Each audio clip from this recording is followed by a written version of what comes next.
आपके पास 6 साल है नौकरी सिक्योर करने के लिए। मैट्रिक के बाद आप पहले BPS 7 की सिक्योर करने के लिए जाते हो, नहीं कर पाते। आप FSC FA कर लेते हो, आप BPS 11 की सिक्योर करने जाते हो, आप नहीं कर पाते।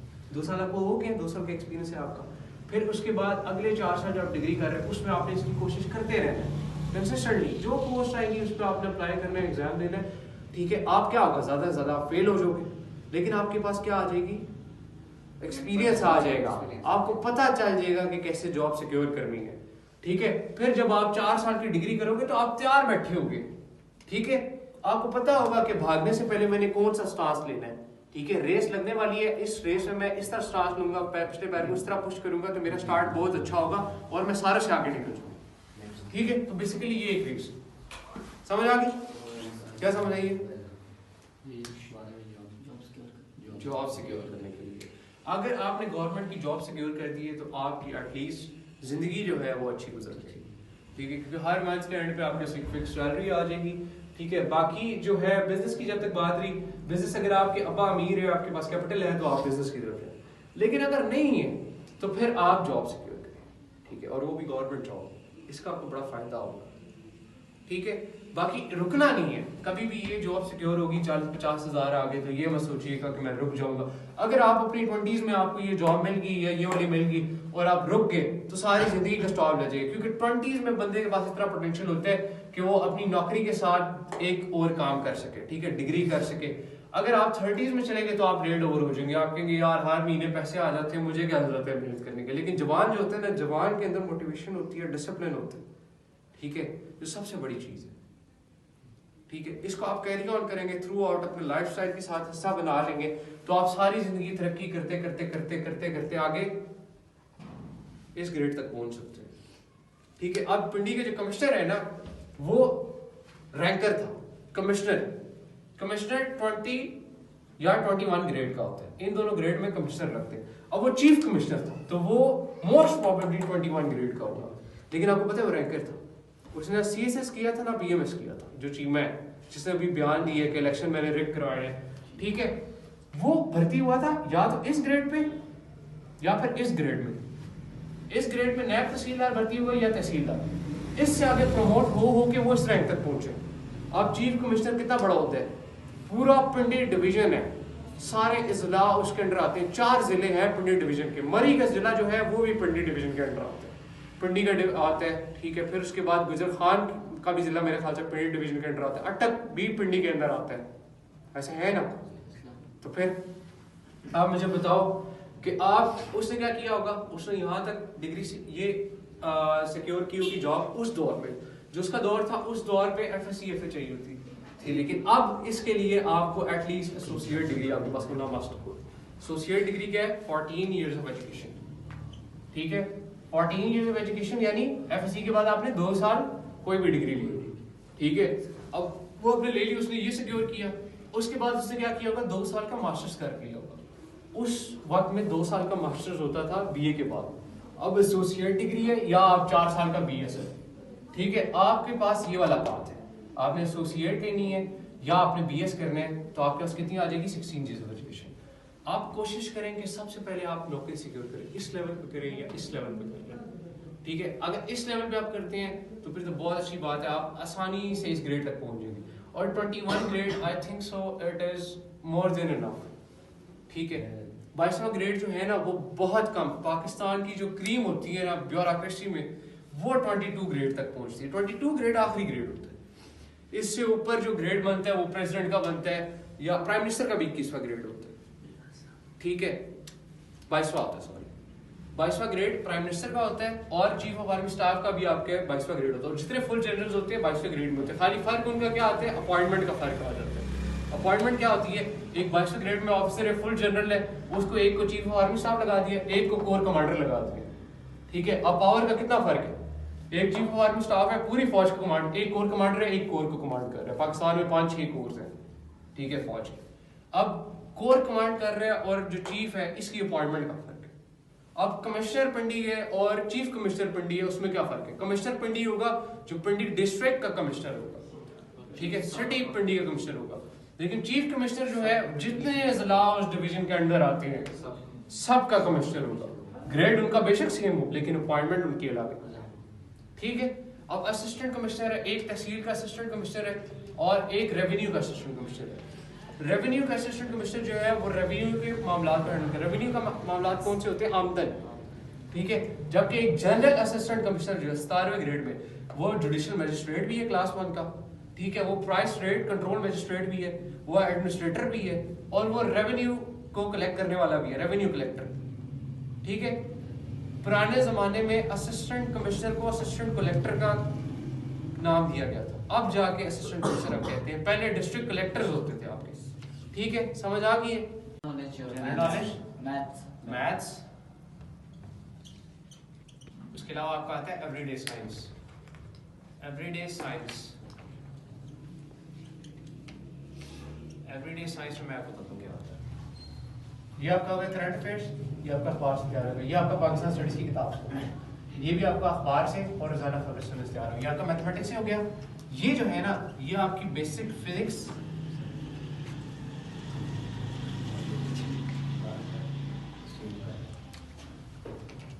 केमिस्ट्री, बायो, कंप्यूटर, ठीक है। समझ आ गई? अब आपको पता चला कि आपके सब्जेक्ट्स कहाँ कहाँ काम आएंगे आपको एवरीडे साइंस में, ठीक है। और जो आप अखबार पढ़ोगे या खबरें देखोगे, ठीक है। और बाकी 20 मार्क्स आपको हम तब तैयार कराते हैं जब आप एग्जाम देंगे। हो गया सर?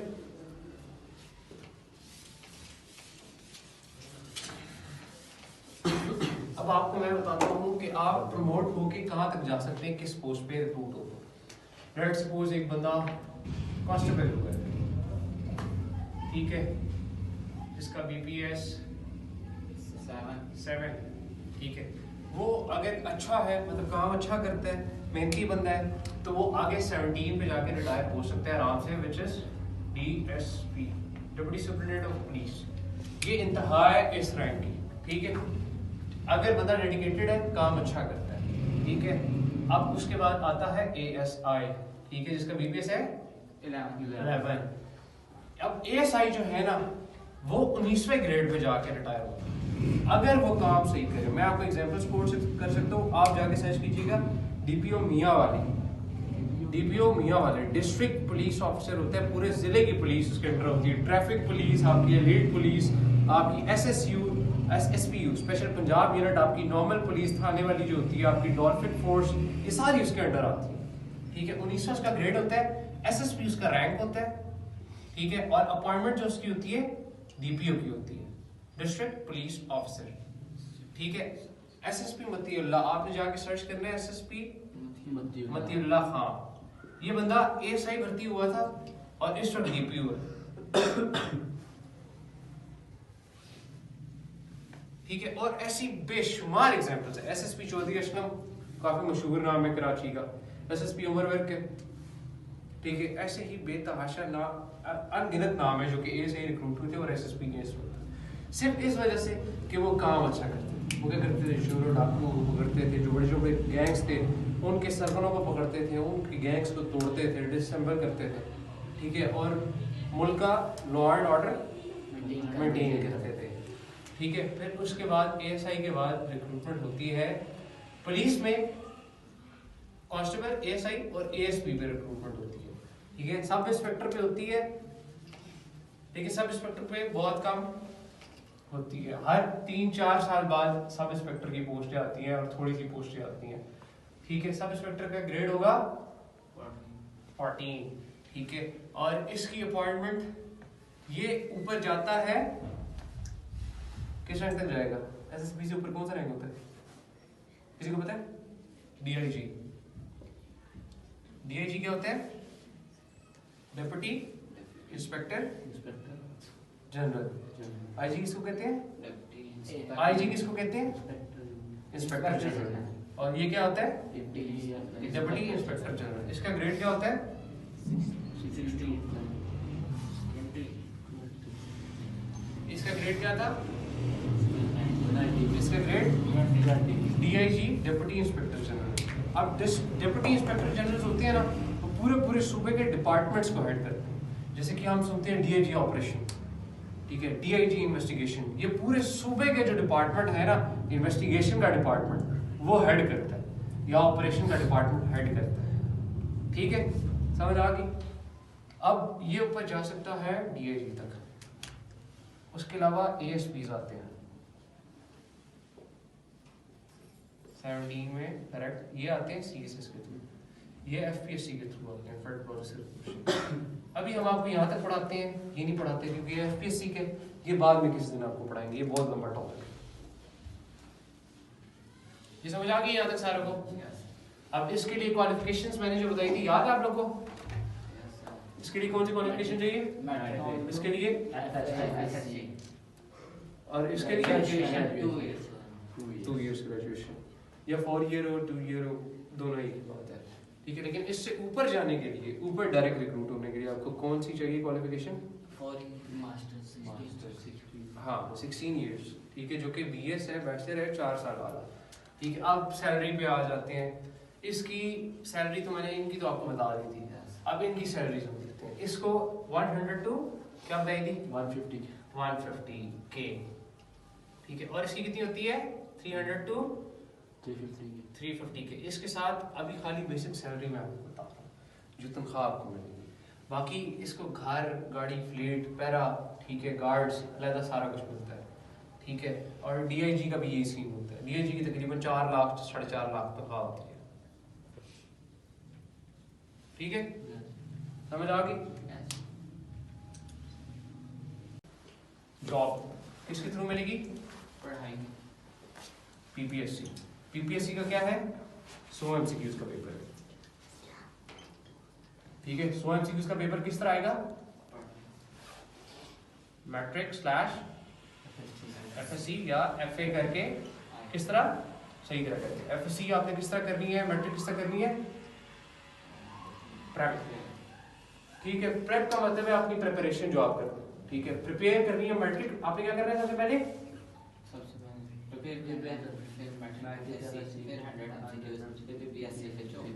और एंड पे जॉब के बाद क्या होगा? सैलरी। अब ये मुझे एक दफा सुनाओ सारा ये टेबल शुरू से एंड तक।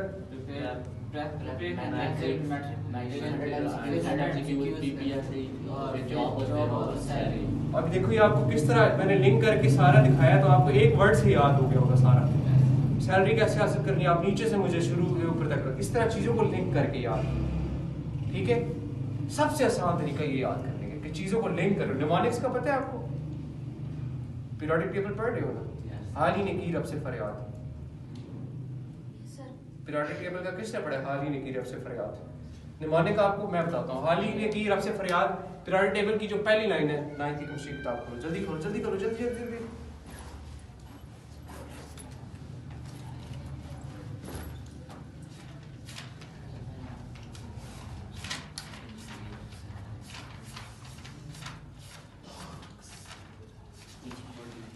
पीछे है,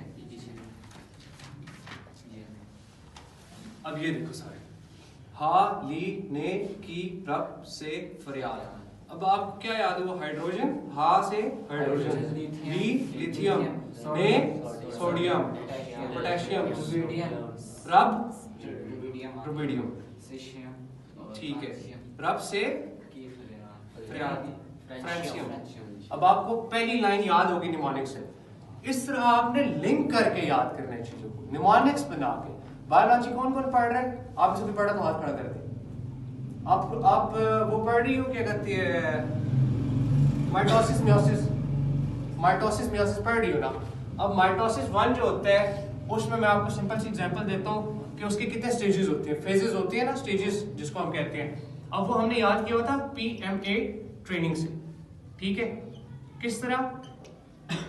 प्रोफेज, P से, M से मेटाफेज, A से एनाफेज, T से टीलोफेज। अब आपको भूलेंगे स्टेजेस कभी? आप माइटोसिस 1 आपके सामने आएगा, आपको स्टेजेस के नाम किससे याद होंगे? पीएमए ट्रेनिंग से। Prophase, metaphase, anaphase, telophase. इसको हम कहते हैं निमोनिक्स, इसको कहते हैं लिंक करके याद रखना। आप सारी जिंदगी एक दफा आपने निमोनिक से याद कर लिया, निमोनिक बना के चीजों को, आपको सारी जिंदगी कब्र तक ये चीज नहीं भूलेगी। ठीक है, अब ये आपको भूलेगा नहीं भूलेगी। जरा फिर से सुनाओ। बैटरी कैपेसिटी एक मिनट एक एक करके तुम सुनाओ स्लो मैट्रिक 100 एमसीक्यूज जो 100 एमसीक्यूज के बाद क्या था? जो पीपीसीएस पीपीएससी फिर जॉब फिर सैलरी। ठीक है अब तुम सुनाओ बैटरी कैपेसिटी और फिर 100 एमसीक्यूज फिर पीपीएससी जॉब और सैलरी। ठीक है अब ये भूलेगा तो नहीं किसी को? ठीक है तो इस तरह आपने ये स्ट्रेटजी रखनी है याद रखने की चीजों को। इससे क्या होगा आप नॉलेज को रिटेन कर सकेंगे। अभी यहाँ पे देखो बेटा आप कि जॉब हम कहते हैं कितनी मुश्किल चीज़ है हासिल करना उसको, लेकिन यहाँ पे सर ने बताया सिर्फ 100 एमसीक्यूज अगर आपने ठीक कर दिया जॉब आपके हाथ में आ गई। 100 एमसीक्यूज कितना आसान क्वेश्चन होता है। अभी अब यहाँ से अंदाज़ा लगाओ कि जॉब हासिल करना मुश्किल है या आसान? एमसीक्यूज करना कितने आसान है और मज़े की बात है वो आपको ऑप्शन नीचे दिए होंगे। तो अगर जिस बंदे ने एमसीक्यूज ठीक कर लिए उसका फ्यूचर सेट हो और इन 100 एमसीक्यूज के लिए ये आपके पास अभी है। अभी आप सिर्फ एक्सरसाइज करते हो, पीछे चैप्टर छोड़ जाते हो, थ्योरी छोड़ जाते हो, उसी थ्योरी के अंदर आपके एमसीक्यूज। जी सर कंटिन्यू। मैट्रिक एफएससी देखिए सबसे पहले तो प्रेपरेशन आपकी, अभी आप प्रेपरेशन के स्टेज पे हो। ठीक है प्रेपरेशन अगर आपने अच्छी की आपको मैट्रिक एफएससी मिल जाएगा। मैट्रिक एफएससी आपने अच्छा किया 100 एमसीक्यूज पास हो जाएंगे पीपीएससी के और आपको जॉब मिल जाएगी और फिर सैलरी मिल जाएगी। अगर आप 16-17 साल की उम्र में कितना कमा रहे हैं 40 to 50 के, तो आप एक अच्छी भली कमाई है। ठीक है एक छड़े बैचलर बंदे के लिए एक बहुत होते हैं 40-50 थाउजेंड। ठीक है एक अकेले बंदे का 20-30 हज़ार से ज़्यादा खर्च नहीं, बाकी 20-30 थाउजेंड आपकी सेविंग्स है। वो सेविंग्स आपने क्या करना है वो सेविंग्स आगे मैं आपको बताऊंगा। ठीक है अभी फिलहाल आप ये सारा जो है ना ये ज़हन नशीन कर लें। सर इसकी तस्वीर बना दी? जी सर मैं बना रहे। इसकी एक तस्वीर बना दी मैं रेस को दे दूँ।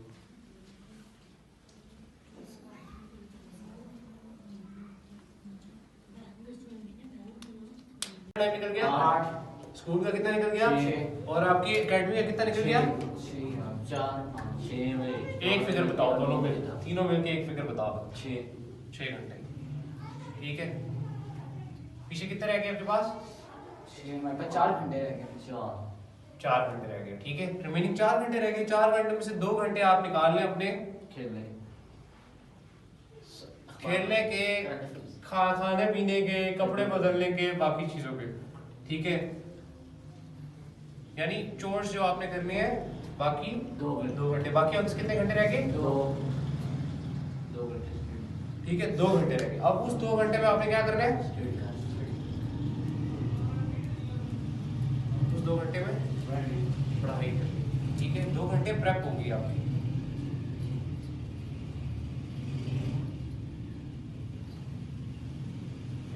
तो ये आपका दिन स्केड्यूल्ड हो गया। ठीक है अब रोजाना अगर आप दिन इस तरह गुजारेंगे तो आप मैराथन में कामयाब होंगे। ठीक है आपका कोई भी एग्जाम होता है एक मैराथन होता है। मैराथन क्या होता है सर एथलीट भागते हैं वहाँ पर। एथलीट भागते किस पर? वो ट्रैक होता है सर पर पहाड़ पर। ठीक है मैराथन पहाड़ों पर भागा जाता है। ठीक है पहाड़ में कौन कामयाब होता है हमेशा भागने में? सबसे पहले जो कंसिस्टेंटली भागता रहता है लगातार रुके बगैर, चाहे स्लो भागता रहे चाहे चलता रहे लेकिन रुकता नहीं है कभी भी। अब आपने क्या करना है डेली ये काम करना है। अपना एक स्केड्यूल सेट हो गया आपका 8 घंटे स्लीप, 6 घंटे स्कूल के एकेडमी के 6 घंटे, 2 घंटे आपके कोर्स हो गए और आपका खेलना कूदना सब 1 घंटा आप कर लो कपड़े बदलने में, खाना खाने में आपके दिन के गुजर गए। बाकी 1 घंटा जो है आपका खेलने में, 2 घंटे आपके पढ़ने में। इसके अलावा आप कोई और काम ना करें इस उम्र में। ठीक है बस ये काम है, ये काम अपने पक्के कर लें, अपनी जिंदगी का लाइफस्टाइल बना लें इन कामों को। ठीक है बाकी सारी चीजों से इस वक्त दूर कर लें अपने आप को।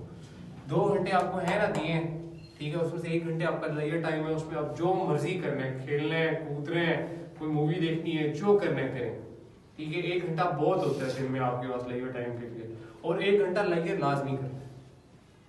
ठीक है क्योंकि आपको माइग्रेन होने लग जाएगा आफ्टर 30-40 अगर आपके पास 1 घंटा लेजर टाइम नहीं होता। ये सारे नोट करो सर तस्वीर बना दो इसकी और कैसे मेरिट पे आपकी सिलेक्शन होती है।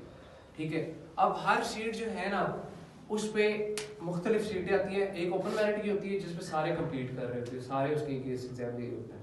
एक होती है वुमेन कोटा की, कोटा का पता है जो कि स्पेसिफिकली एक ग्रुप ऑफ कम्युनिटी को दे दिया जाता है, ठीक है।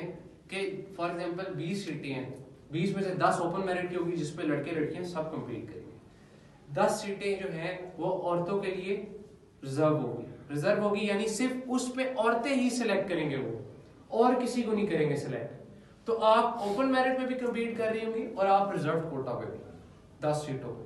अब फायदा क्या होगा कि लेट्स सपोज 10,000 एप्लीकेंट्स हैं, उनमें से 3,000 औरतें हैं, ठीक है, लड़कियां हैं, तो 3,000 से आपने कम्पीट करना है, जबकि इन बच्चों ने 10,000 से कम्पीट करना है।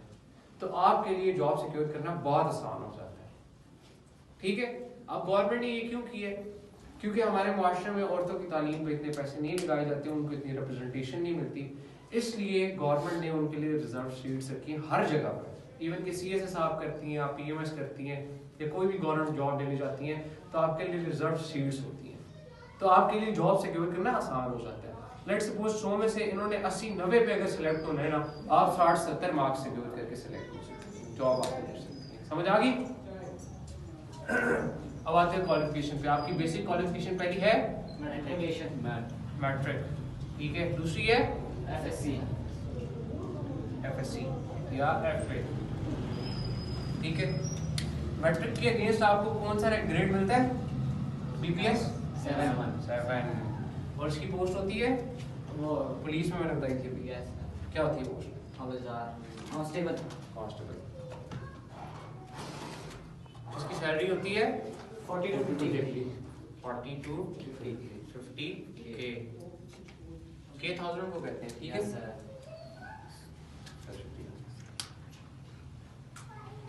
आगे FSC 11, ठीक है। इस पे रैंक होगा ASI, असिस्टेंट सब इंस्पेक्टर। इसकी सैलरी 50 to 60 के।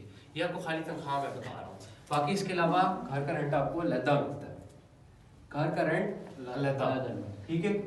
कांस्टेबल को 10,000 मिलता है, इसको 16,000 मिलता है ASI को, ठीक है। इसके बाद आ जाती है आपकी कौन सी डिग्री आती है इसके बाद? FSC FA के बाद कौन सी डिग्री आती है? ग्रेजुएशन। क्या नाम है? ग्रेजुएशन। अब ग्रेजुएशन में 2 टाइप्स हैं पाकिस्तान में इस वक्त आपके लिए जो है, ठीक है।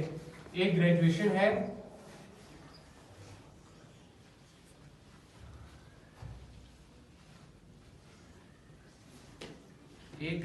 है 2 साल की, 2 years, ठीक है। इस पे आप किस ग्रेड तक जा सकते हो? 16 तक जा सकते हो, ठीक है। BPS 16 तक। और रैंक क्या होगा? SI या इंस्पेक्टर, ठीक है। इसकी सैलरी होगी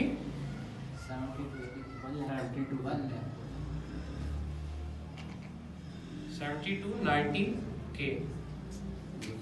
ठीक है। अब कितना बड़ा फर्क पड़ा है? क्वालिफिकेशन आपने FSC के बाद खाली 2 साल लगाए अच्छी तरह, जिस तरह मैंने कहा था प्रिपरेशन करके। क्या ग्रेड हो गया? 11 से 16, अब /14, ठीक है, क्योंकि SI सब इंस्पेक्टर का ग्रेड 14 होता है, ठीक है। और SI की पे जो होती है वो 60 to 70 होती है, इंस्पेक्टर की 70 से 80,000 तक होती है, 90 में होती है,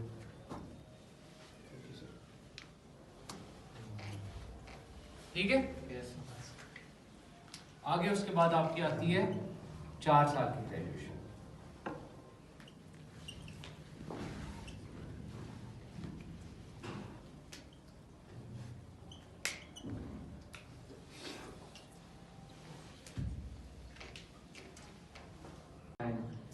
to 90।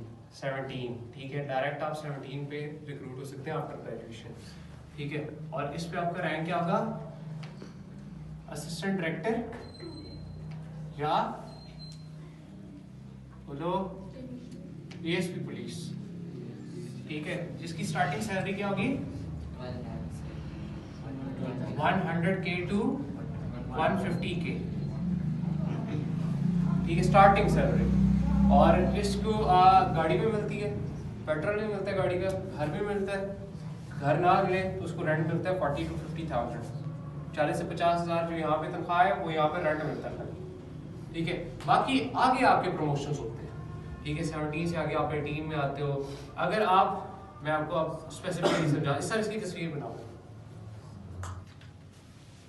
ये वो पोस्ट है जिन पे आप डायरेक्टली रिक्रूट हो सकते हो, ठीक है। बाकी 18, 19 में भी होते हैं, 20 में भी होते हैं, लेकिन वो होते हैं जो यहीं से जॉब्स करके एक्सपीरियंस हासिल कर सकते हो, कर चुके होते हैं 5 से 10 साल। इन जॉब्स के लिए आपको एक्सपीरियंस नहीं चाहिए होता, खाली आप क्वालिफिकेशन चाहिए, और वो क्वालिफिकेशन जो मैंने आपको बताया सही तरह प्रिपेयर करके की हो, करंट अफेयर साथ साथ अखबार पढ़ते रहे हो आप। of state legislation, legislative, legislative, सीधे बैठिए। लेजिस्लेटिव मैंने आपको बताया क्या होता है, और law making, लेजिस्लेटिव में कौन सी मेन बॉडी लेजिस्लेशन की क्या है, मेन बॉडी जहाँ पे लेजिस्लेशन होती है? पार्लियामेंट। parliament और पार्लियामेंट आपकी नेशनल असेंबली और प्रोविंशियल असेंबली, ठीक है। एनए और प्रोविंशियल असेंबली, ठीक है। ये आपकी मेन लेजिस्लेटिव बॉडीज है। एग्जीक्यूटिव में क्या क्या आएगा?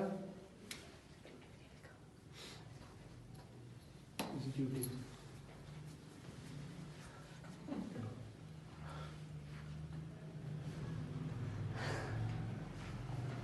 तुमने तो अभी एग्जीक्यूटिव का सारा लेक्चर दिया है मैंने, जितनी पोस्टें पढ़ाई हैं सारी एग्जीक्यूटिव की पढ़ाई।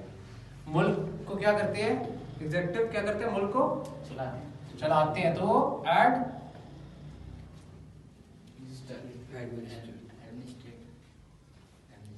एडमिनिस्ट्रेशन का काम कौन परफॉर्म करता है?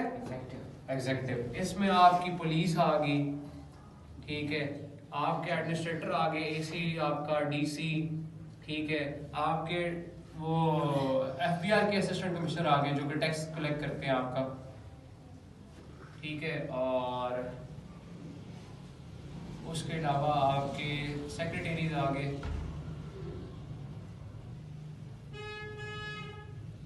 और मिनिस्टर्स आ गए। मिनिस्टर्स भी एग्जीक्यूटिव में आते हैं, क्यों? क्योंकि वो मुल्क को चला रहे होते हैं। बाकी असेंबली में अगर कोई एमएनए एमपी बैठा है तो वो लेजिस्लेशन करेगा, लेकिन अगर कोई मिनिस्टर बन गया तो वो पूरा मुल्क को चलाएगा, एडमिनिस्ट्रेशन करेगा और एग्जीक्यूटिव में आ जाएगा। जुडिशरी का काम क्या है?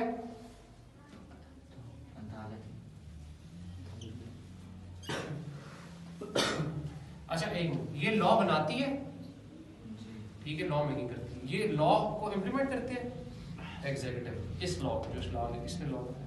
और ये क्या करती है? अमल कराएगा, अमल तो ये करेगी। अप्लाई, अगर ना इंसाफी होगी, अमल में जरा ऊपर नीचे होगा तो क्या करेगी? कौन पकड़ करेगा? जुडिशरी। तो जुडिशरी क्या करेगी? पकड़ेगी, जोड़ेगी, लॉ पास अमल नहीं करेगी। जुडिशरी जो है ना वो इंसाफ करेगी, जस्टिस प्रोवाइड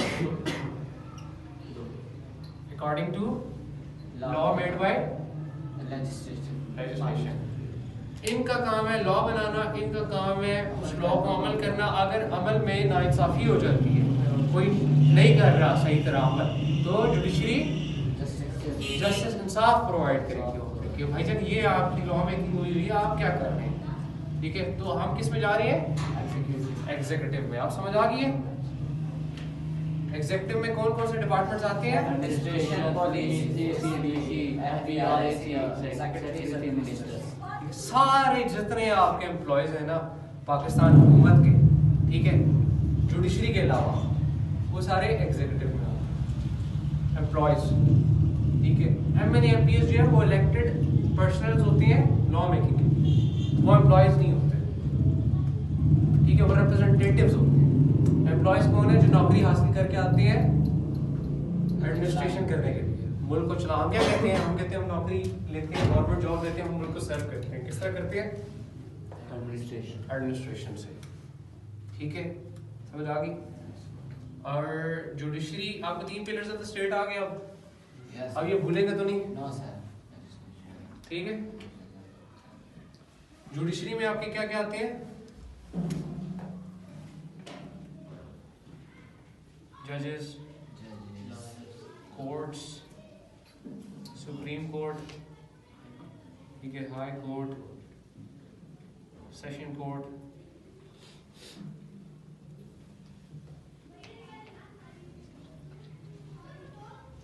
सेशन/डिस्ट्रिक्ट कोर्ट।